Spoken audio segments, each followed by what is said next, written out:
Hello and welcome to the Climbing Daily Wednesday news show. Today, the Grand Jorasses is back in action. We've got climbing PBs and we chat about American climbing.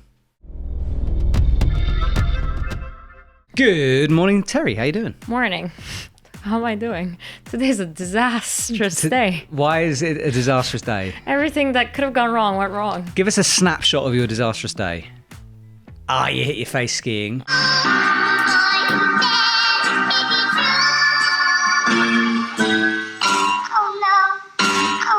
Forgot my makeup bag. My lunch was really unsatisfying. So bad lunch, hit your face. Yes. What was the other thing? I forgot my makeup bag, yeah. Well, it's fine. Just to make you feel better, I've also not worn makeup today, all right? Thanks. Just to help you. I appreciate it. And how are you doing? I'm all right. I'm fine. I've had an okay day. Yeah, you went skiing. Exactly.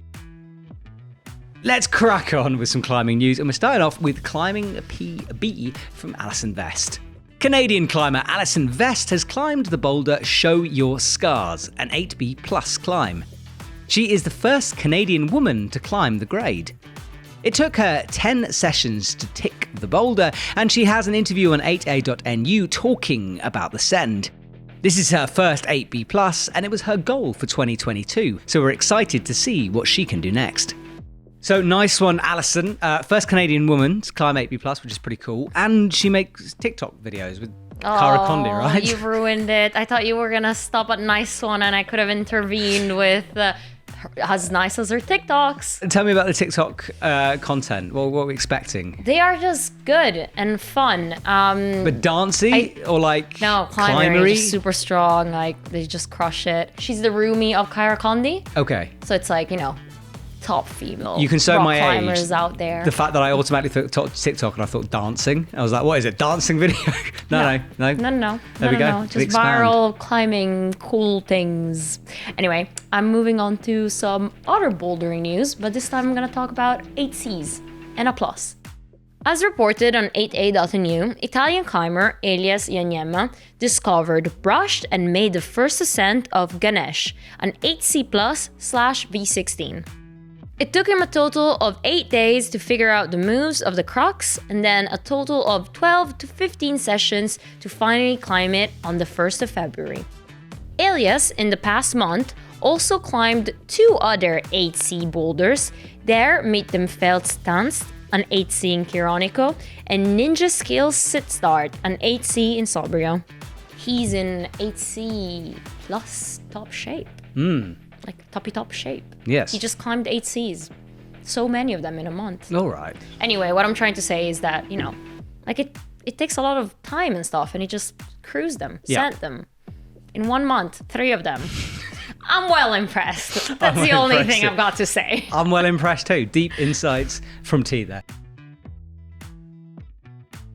Let's chat about the Grand Jorasses now, because that mountain is back in the news. On January the 24th to the 26th, French climbers Léo Billon, Sébastien Rattel and Benjamin Vedrines have repeated Direct de l'Amitié on the north face of the Grand Jorasses, as reported by Planet Mountain. The 1,100-metre route has difficulties up to M7 or A3 and has 90-degree ice in places. This is rarely repeated. It's one of the most challenging climbs on the face, and the team first tried it in 2020 before having to turn back due to bad weather. They sent all but one of the pitches free, and that was the A3 aid pitch. So the Grand Jorasses in winter is quickly becoming, well, I mean, there's loads of people on it. It's pretty crazy, isn't it? Place to be. Yeah, it's still not the place I'd want to be.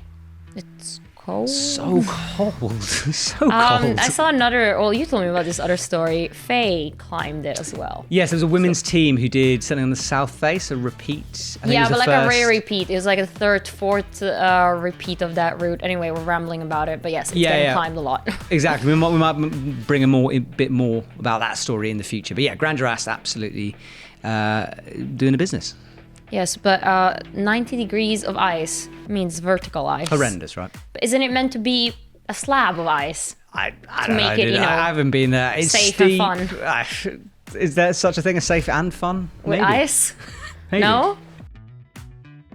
Let's move on to the 9A roundup, which this week it's just made of 9As with mono Crux moves. Ugh. Tom Boulder has had a pretty good start to 2022. He bolted and made the first ascent of La Vida in high definition, an 8C+/9A, which to Crux looks like a horrible mono-campus move, and then he also climbed Life is a Rock Trip, a 9A. He went on to make the third ascent of Windowmaker, another 9A Margalef. Also down in Spain, Marco Zanone still crushing it with an ascent of Wild Publico, a 9A. And yes, it's another route which Crux section is to a mono pocket. Monos, a lot of monos in there. Crux monos, campusy, all. I said monos way too many times. Yeah. But I guess they're just getting ready for Perfecto Mundo. I guess so, yeah, that is true. What else would you do so many monos for? I've no idea. We were in Margalef and someone told us about Tom. Yes. And that mono route, saying Yes. like he bolted this thing or he found this thing or something about it just being like dinos on a really steep wall between monos. He did it. Madman. 9B counter? Yes.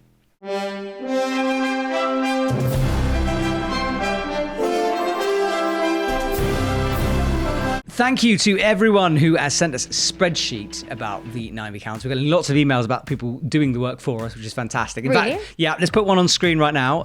So thank you very much for sending this one in. Name on screen, appreciate it. If we like it, we'll use it, and then we'll put you in the Hall of Fame for the 9B counter.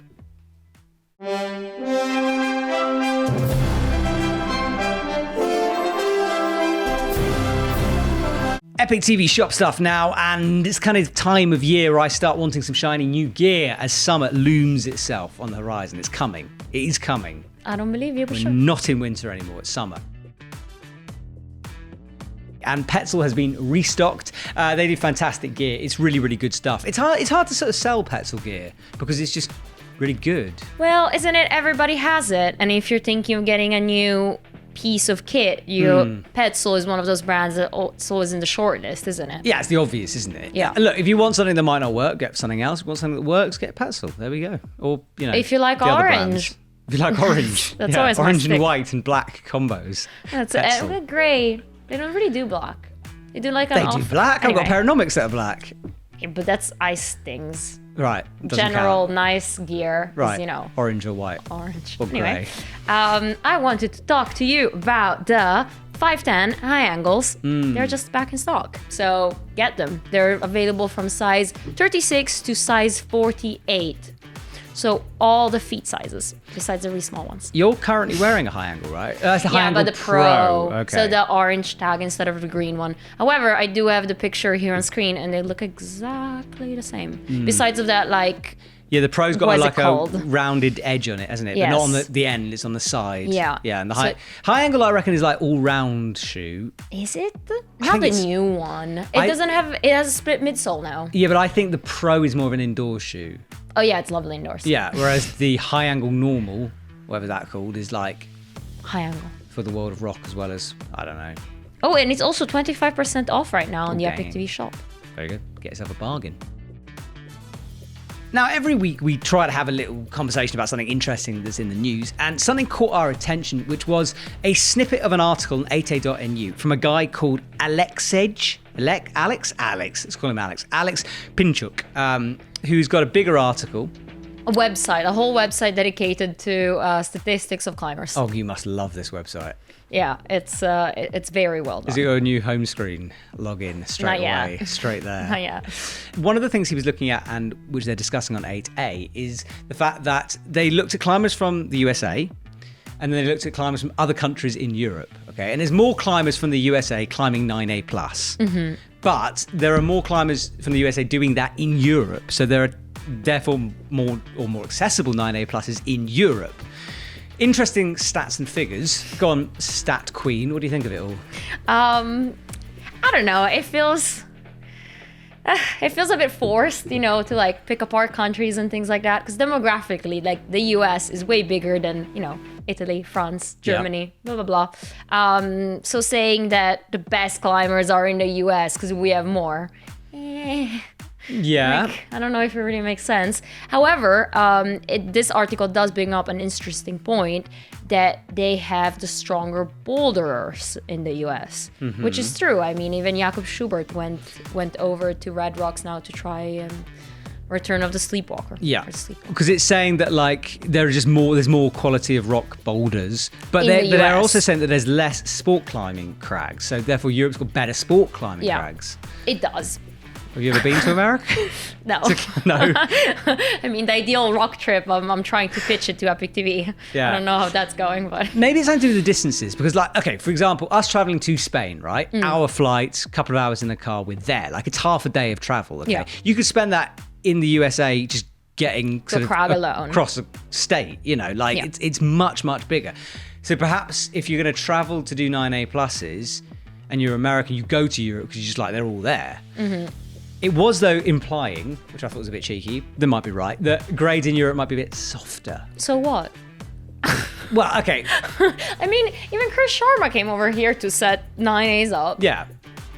But they're saying that, like, well, I'm not saying if they're wrong or right. I'm just saying that is interesting. Is the US like sandbagged? Is Europe too easy? I've never climbed in both, so I have no idea. I don't know. It just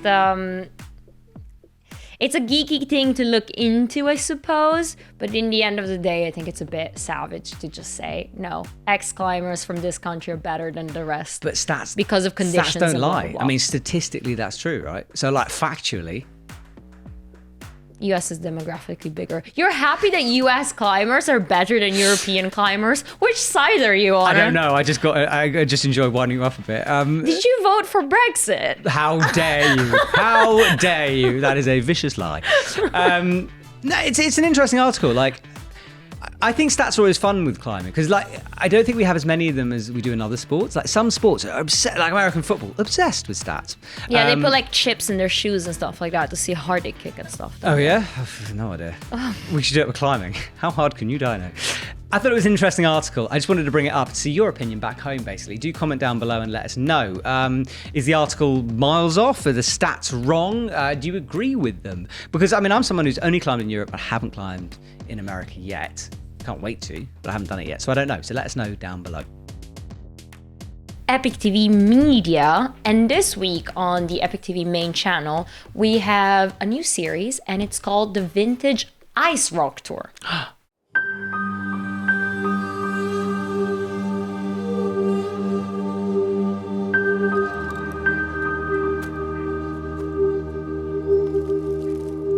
Au fur et à mesure que je découvrais la cascade de glace et que je progressais dans cette pratique, je me suis posé la question à un moment donné de comprendre d'où venait l'activité dans les Alpes et en France et quelles sont les grandes étapes clés qui ont construit cette pratique. Quels sont les grands noms et les personnes célèbres qui ont marqué l'histoire de la cascade de glace? Quels sont les lieux emblématiques et les cascades de glace qui ont marqué l'histoire de cette discipline? Quelles sont les évolutions de cette pratique, notamment avec le réchauffement climatique et le développement des différents outils de communication qu'on a aujourd'hui? Pour ça, je suis allé rencontrer les pionniers de la cascade de glace et les personnes qui ont marqué l'histoire de cette discipline, tout en revisitant les cascades de glace célèbres. C'est comme ça qu'est né le Vintage Ice Tour.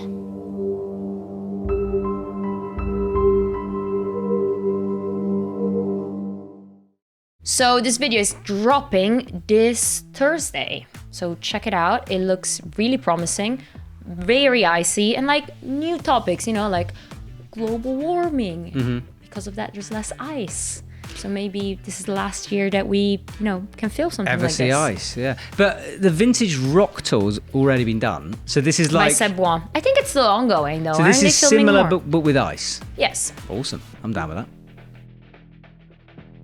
Comment of the week. Comment of the week, and thank goodness we have a comment of the week, which means that T doesn't need to sing. So, Andrew McPartin, take it away. It's time for the comment of the week.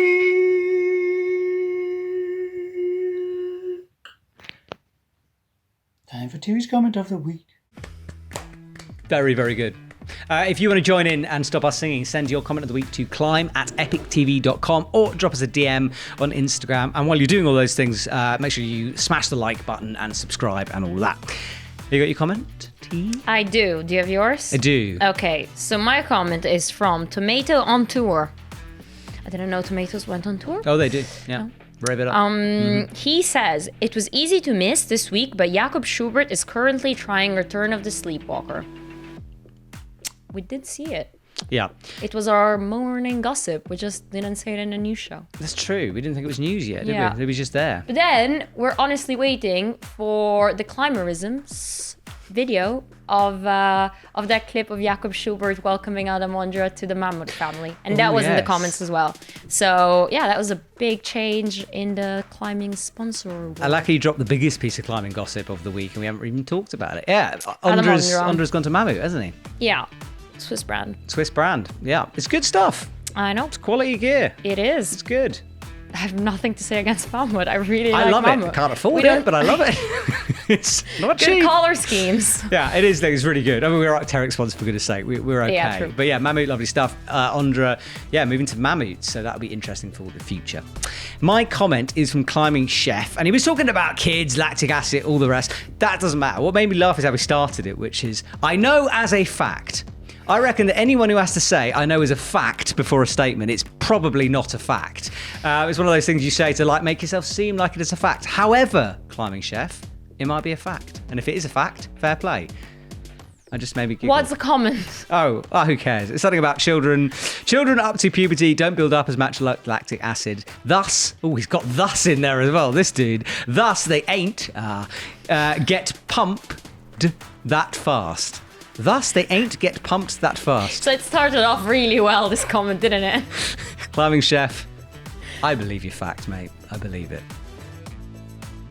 Is that it? We done? Yes. Right, thank you for watching the Wednesday News Show. Remember, you can check out the podcast where you normally get podcasts. We'll be back next week. Have a fantastic week, and we'll see you soon.